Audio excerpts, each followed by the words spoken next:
Vous êtes sur InfoLive TV, les informations vous sont présentées par Benny Sambert. Le gouvernement israélien a proposé mercredi l'établissement d'une voie routière pour les Palestiniens afin de créer une continuité territoriale entre la bande de Gaza et les territoires sous contrôle palestinien en Judée-Samarie. Cette proposition devrait figurer dans un accord cadre qui sera discuté lors du sommet sur la paix au Proche-Orient souhaité par George Bush cet automne.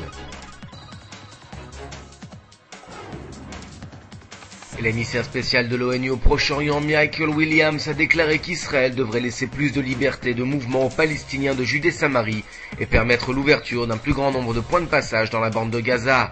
Ces conditions, selon lui, sont nécessaires pour permettre au processus de paix d'avancer et pour faire libérer les soldats israéliens détenus depuis plus d'un an.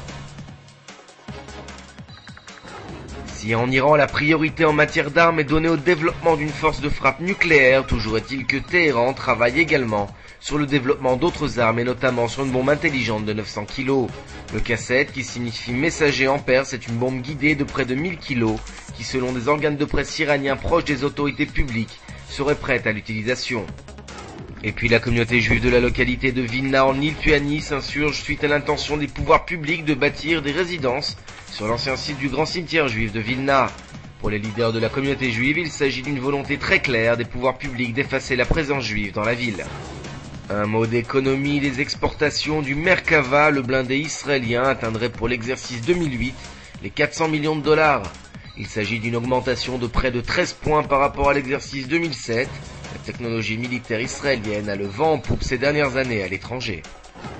Enfin, une bonne nouvelle pour les Israéliens engagés dans le championnat d'Europe des nations de basketball. La sélection israélienne s'est séparée hier soir de la sélection ukrainienne sur le sort de 68-63 en faveur des Israéliens.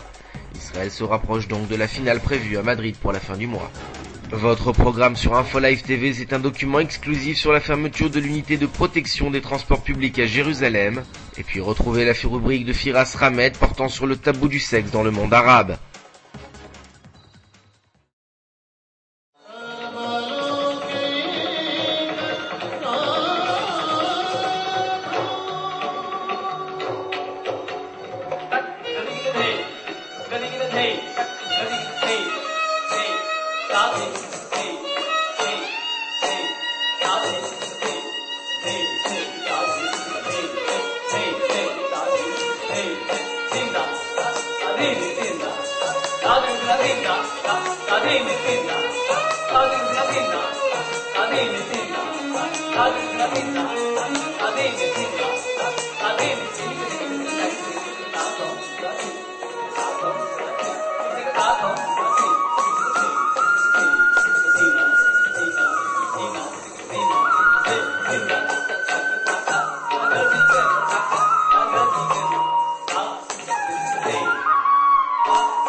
Découvrez en avant-première le nouveau service d'InfoLive TV. Recevez gratuitement chaque jour, en vidéo, les informations d'Israël et du Proche-Orient sur votre mobile. Pour vous abonner, entrez sur notre site www.infolive.tv et cliquez sur la bannière Service téléphone mobile. Aujourd'hui, le monde entier parle d'Israël. Mais qui parle d'Israël au monde entier, en temps réel, en 4 langues et en direct de Jérusalem? InfoLive.tv, la première chaîne de télévision internationale israélienne. 24 heures sur 24, 7 jours sur 7, suivez de l'intérieur l'actualité d'Israël et du Moyen-Orient. Des reportages, des interviews, un grand journal et des flash infos en images dès que l'actualité l'exige.